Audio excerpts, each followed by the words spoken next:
శ్రీమాత్రే నమ. జయ గురు దత్తాత్రేయ నమ.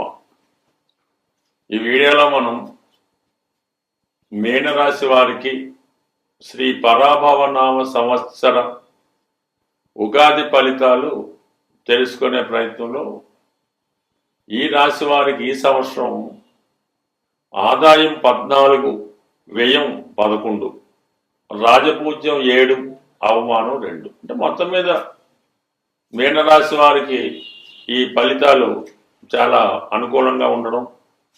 మరి ఈ పరాభవనామ సంవత్సరానికి రాజు గురుగ్రహం అవటం వల్ల మరి మీనరాశి వారికి ఒక విధంగా ఈ సంవత్సరం చాలా అనుకూలమైనటువంటి ఫలితాలు, మంచి హోదా, గౌరవం, తన మాటకు విలువ పెరిగే అవకాశం ఉంటుంది.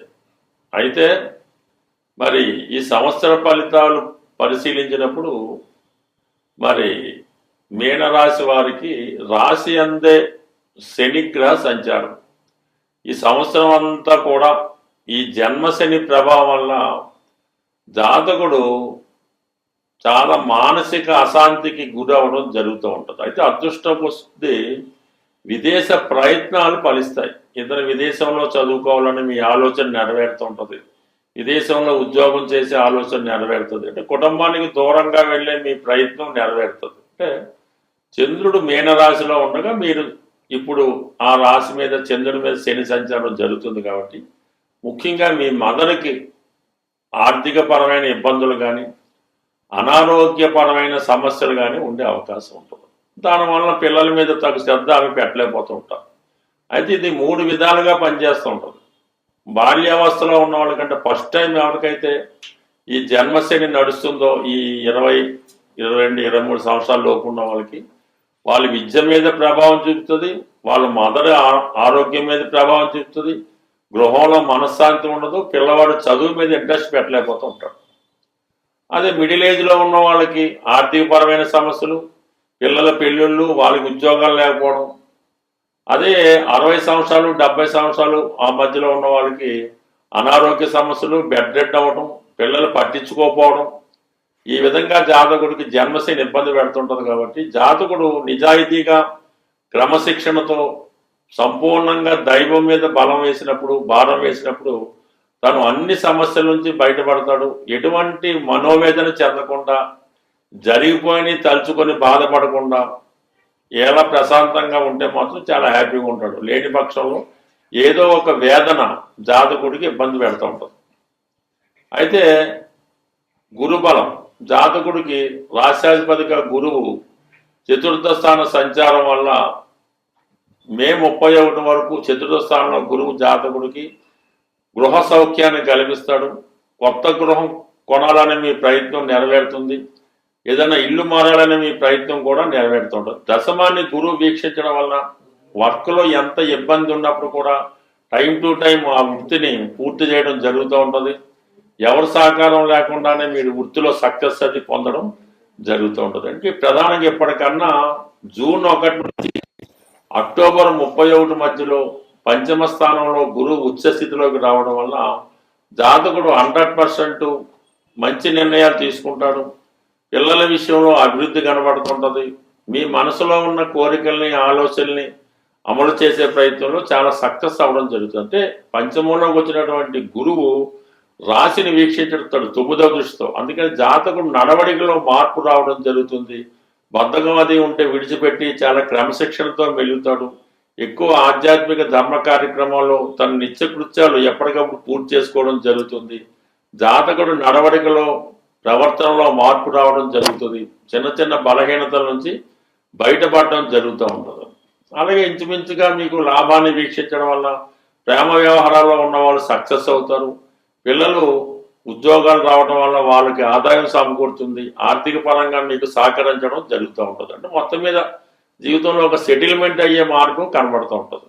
ఇదే గురువు మళ్ళా అక్టోబర్ 31 తర్వాత జనవరి 24 వరకు 6వ స్థాన సంచారం చాలా వరకు ఇది విజయ అవకాశాలు లభిస్తూ ఉంటాయి. అది కూడా సహజ పంచమ స్థానం కాబట్టి పిల్లలకి అభివృద్ధి కనబడుతుంటుంది.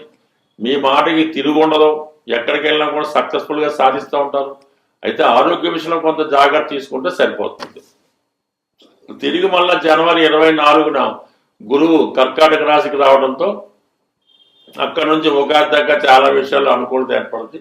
ఎటొచ్చి మన మీనరాశి వారికి ఈ జన్మశని ప్రభావం ఈ మే 31 వరకు కొంత ఇబ్బంది ఉంటుంది కాబట్టి మే 31 వరకు ఎటువంటి ఇతర విషయాల్లో పాల్గొకుండా, ఎటువంటి మిత్రుల మాటలు, వాళ్ళ మాటలు, వీళ్ళ మాటలు నమ్మి మోసపోకుండా ఒక క్రమశిక్షణతో వ్యవహరిస్తే సరిపోతుంది.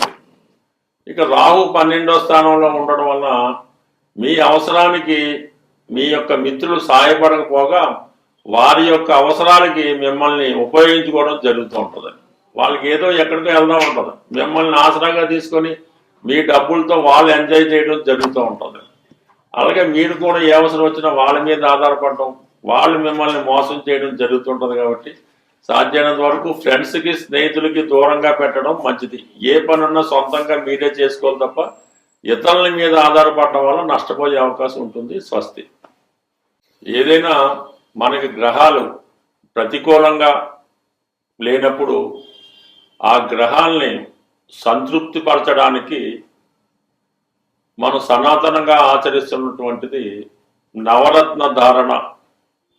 అంటే ఆ గ్రహానికి సంబంధించినటువంటి దానం ఇవ్వడం, అంటే ఆ గ్రహానికి సంబంధించినటువంటి జపం చేయించుకోవడం కానీ, వ్యక్తిగతంగా చదవడం కానీ జరుగుతూ ఉంటుంది. వీటిలో బాగా పనిచేసేది నవగ్రహ స్తోత్రాలు.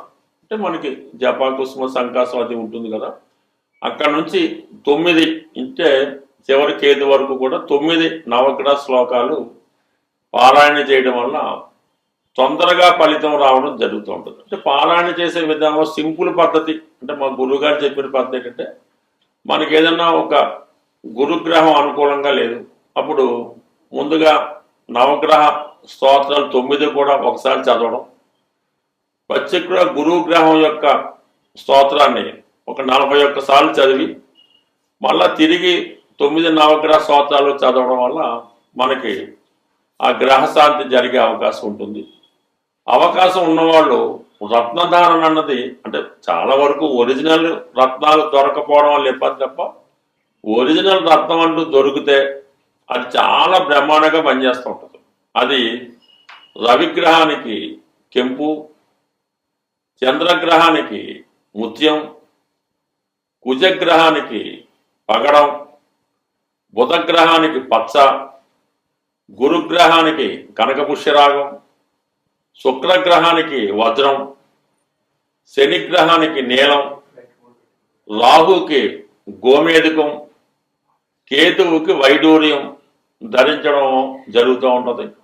అయితే ఇందులో ఈ శుక్రుడి దగ్గర రాబోతులకి వజ్రం, అది ఎక్కువ 2-3 క్యారెట్ల పట్ల పెట్టవసరం లేదు, కేవలం ఒక 11 సెంట్లు లేదంటే 15 సెంట్లు సెట్ సరిపోతుంది. అయితే మినిమం మిగతా ఈ కెంపు కానీ, పచ్చ కానీ, కనకపుష్ప కానీ 1 క్యారెట్ ఉంటే 99% సరిపోతుంది. పెద్ద ఏజ్ ఉన్న వాళ్ళకి పెద్దది ధరించాలని, చిన్న ఏజ్ ఉన్న వాళ్ళకి చిన్నది ధరించాలన్నటువంటి భేదం అన్నది అది వ్యాపార ధోరణి అవుతుంది తప్ప మామూలుగా అయితే కాదు. నిరభ్యంతరంగా ఎటువంటి ఫేక్ కాకుండా మంచిది 1 క్యారెట్ ధరించిన అది 100% మీకు ఫలితం లభిస్తుంది. అయితే కేవలం రత్నధారణ ఒకటే కాకుండా రెగ్యులర్గా నవగ్రహ స్తోత్రాలు పారాయణ చేస్తూ ఏ గ్రహానికి సంబంధించినటువంటి కొన్ని ఈ ఆహార పదార్థాలు ఉంటాయి, అవి గోవుకి పెట్టడం వల్ల కూడా మీకు ఆ గ్రహశాంతి రావుతూ ఉంటుంది. మరి ఆరోగ్యం బాగలేదు, ఉద్యోగం రావటం లేదు అన్నప్పుడు గోవుకి, అంటే గోశాలలో ఆవుకి నానబెట్టినటువంటి గోధుమలు 1 కిలో పావు ఆవు పెట్టడం వల్ల మరి ఆరోగ్యం బాగుపడుతుంది, ఉద్యోగ ప్రయత్నాలు ఫలిస్తాయి. ఈ విధంగా ఈ